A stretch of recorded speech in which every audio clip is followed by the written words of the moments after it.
हरियाणा कांग्रेस ने जारी की जिला अध्यक्षों की सूची। 32 जिला अध्यक्षों के नामों की घोषणा कर दी है। कुछ जिलों के लिए ग्रामीण तो कुछ जिलों के लिए शहरी अध्यक्ष भी बनाए गए हैं। बता दें आपको कि अंबाला कैंट और अंबाला ग्रामीण के लिए जिला अध्यक्ष नियुक्त किए गए हैं। भिवानी और गुरुग्राम के लिए ग्रामीण और शहरी अध्यक्ष नियुक्त किए गए हैं। हिसार और करनाल के लिए ग्रामीण और शहरी अध्यक्ष बनाए गए हैं। रेवाड़ी और रोहतक के लिए ग्रामीण और शहरी अध्यक्ष जो है वो बनाए गए हैं। बड़ी खबर आपको बता रहे हैं, अंबाला छावनी, अंबाला कैंट और अंबाला ग्रामीण के लिए जिला अध्यक्ष बनाए गए हैं। भिवानी और गुरुग्राम के लिए ग्रामीण और शहर के लिए अध्यक्ष बनाए गए हैं।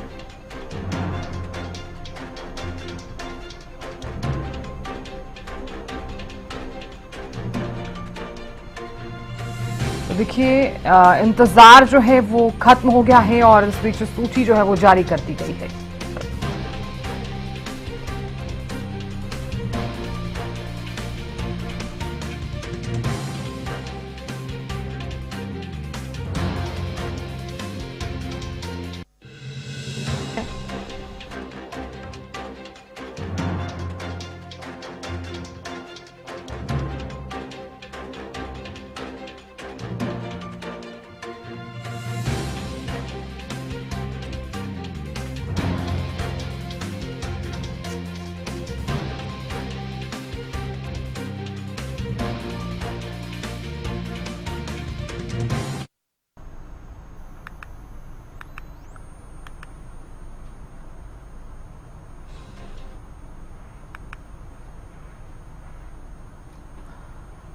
तो देखिए, 32 जिला अध्यक्षों की जो सूची है वो जिस तरह से कल देर रात को घोषणा की गई है।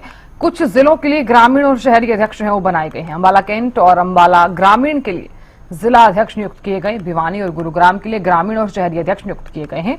बता दें कि हिसार और करनाल के लिए ग्रामीण और शहरी अध्यक्ष बनाए गए हैं। रेवाड़ी और रोहतक के लिए ग्रामीण और शहरी अध्यक्ष बनाए गए हैं।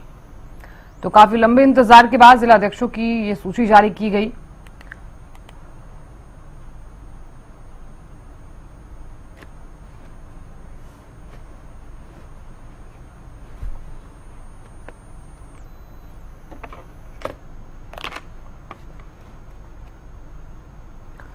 और खबर पर ज्यादा जानकारी के साथ करनाल से संवाददाता महेंद्र सिंह जुड़ गए हैं। महेंद्र सिंह, कल जिस तरह से कांग्रेस ने जिला अध्यक्षों की सूची जारी कर दी है, 32 जिला अध्यक्षों के नाम जिसकी घोषणा की गई है, काफी लंबे इंतजार के बाद संगठनात्मक रूप से कांग्रेस जो है जिस तरह से एक्टिव नजर आ रही है। 11 सालों तक संगठन नहीं बना पाई और यही वजह रही कि कांग्रेस को गुटबाजी का शिकार भी होना पड़ा। क्या माना जाए, 32 जिला अध्यक्षों के नामों की घोषणा की गई है। अब जो कमी जो 11 सालों तक रही, क्या वो कांग्रेस कमी पूरी कर पाएगी? बिल्कुल साधना, देखिए जिस तरह से बात करें कि राजनीतिक दलों के लिए चुनावों में उतरने के लिए ये बेहद जरूरी होता है कि उनके पास पूरा संगठन हो। और कांग्रेस पार्टी लगातार बीते करीब एक दशक से अपने संगठन को लेकर जूझ रही थी कि संगठन की जो प्रक्रिया शुरू जरूर होती थी लेकिन वो अपने मुकाम पर नहीं पहुंचती थी। अब जिस तरह से कल देर रात जो है कांग्रेस पार्टी की तरफ से ये सूची जारी की गई है जिसमें 22 जिलों के 32 जिलाध्यक्ष नियुक्त किए गए हैं। इसमें देखने वाली बात यह होगी कि कई जिले अभी भी ऐसे हैं जहां पर एक ही जिलाध्यक्ष बनाया गया, जबकि कई जिलों में 2 जिलाध्यक्ष बनाए गए जहां अर्बन और रूरल की जो पद उनको दिए गए हैं। तो संगठनात्मक तरीके से देखा जाए तो कांग्रेस जो है अपने आप को मजबूत दिखाने का प्रयास जरूर करेगी।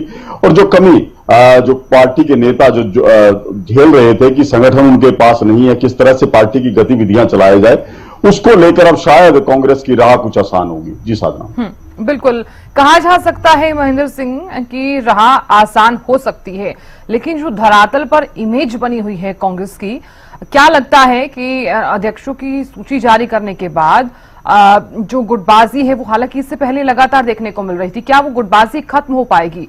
जो धरातल पर इमेज बनी हुई है क्या वो साफ हो पाएगी? बिल्कुल साधना, आपने ठीक कहा कि जब भी कांग्रेस पार्टी का कोई फैसला आता है तो उसको गुटबाजी के चश्मे से जरूर देखा जाता है। इस बार भी जो सूची आई है जिलाध्यक्षों की, उसमें भी ये देखा जा रहा है कि किस गुट के नेताओं को तवज्जो दी गई है। अभी जो सूची आई है जिसमें 32 जिलाध्यक्ष बनाए गए, उनमें यह बताया जा रहा है कि करीब 21 ऐसे जिला अध्यक्ष हैं जो हुड्डा गुट से आते हैं, यानी हुड्डा गुट का वर्चस्व इस सूची में भी दिखाई देता है। इसके अलावा सैलजा गुट से 9 समर्थक हैं जो बताए जा रहे हैं जिनको पार्टी की तरफ से जिम्मेवारी मिल गई है।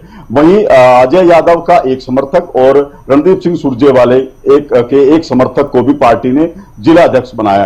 तो ये गुटबाजी जो है कांग्रेस पार्टी में काफी वर्षों से की परंपरा जो है चल रही है, और अब जो सूची आई है उसमें भी ये गुटबाजी के आकलन जरूर देखने को पड़ेगा कि किस गुट को ज्यादा प्रतिनिधित्व जो है वो मिलता हुआ दिखाई दे रहा है। जाहिर सी बात है अभी जो सूची आई है उसके अनुसार हुड्डा गुट जो है वो ज्यादा हावी दिखाई दे रहा है। एक और बात है जिसको देखना होगा कि इस सूची में राहुल गांधी के उस निर्णय पर कितना अमल किया गया है, क्योंकि छत्तीसगढ़ में जब अधिवेशन हुआ था कांग्रेस का राष्ट्रीय, उस समय राहुल गांधी ने ऐलान किया था कि कांग्रेस पार्टी का संगठन जिस भी राज्य में बनेगा या राष्ट्रीय कार्यकारिणी बनेगी उसमें 50% प्रतिनिधित्व जो है वो पिछड़ा वर्ग को और दलितों को दिया जाएगा। यानी कि अब जो 32 जिला अध्यक्ष बनाए गए हैं, क्या उनमें ये फार्मूला लागू है, ये देखने वाली बात रहेगी, क्योंकि ऐसे जो नेता जो बड़े लंबे समय से पार्टी में काम कर रहे थे उनको उम्मीदें थी, और दूसरी तरफ विपक्षी दल जो हम कहें बीजेपी कहें, इनेलो कहें या दूसरी पार्टियां कहें,